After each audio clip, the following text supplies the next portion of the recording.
Nani amesema ule mtu mdogo hapa siku moja hata kuwa kitu katika Kenya hii? Watu wawache madharau, watu wawache matusi, watu wawache kiburi. Wera ni wera, hustle ni hustle, kazi ni kazi. Ala, ama ni aje? Tuko pamoja? The 2 months before August 9 election were officially the days of desperation.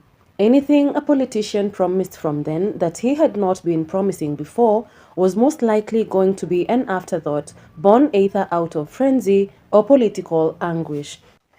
Hi, my name is Patience Washera, and welcome to the Global Insights.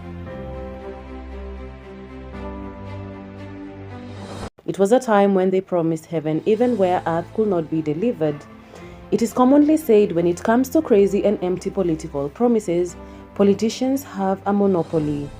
Every election would have 2 sets of campaign promises, the realistic promises and the euphoric promises. Say, for the avoidance of doubt, that the government of Kenya, under the Ministry of Environment, is partnering with the County of Nairobi so that we can hire 12,770 young people and women in Nairobi City. The realistic ones would usually be well thought out and structured. Then there would be the crazy, desperate ones, usually made by the roadsides without much thought. The most unfortunate bit is that an election is likely to be won on hollow promises rather than the realistic ones. In 1994, while running to be president of Malawi, former Malawian President Bakili Mulunzi promised a pair of shoes for everyone.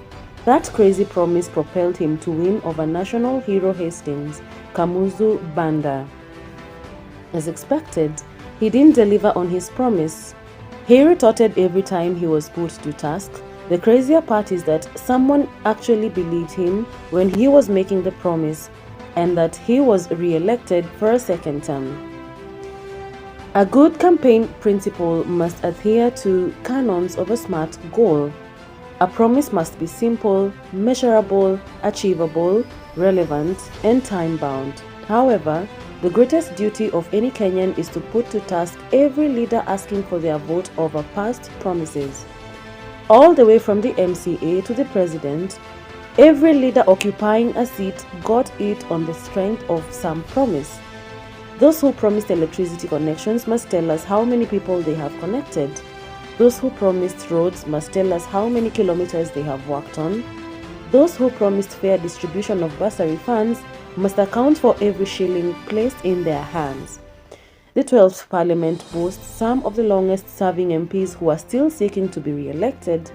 Former Kitutu Chache MP, Jimmy Angwenyi, who is 77 years old now, can he and other long-term MPs account for the 5 terms?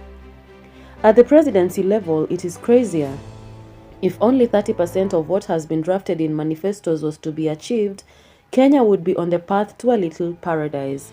You can imagine how easily the Kenyan child would have glided through the COVID-19 pandemic with a tablet in hand, electricity connection, and Wi-Fi connection. Share your thoughts on the comment section. Remember to like, comment, share, and subscribe.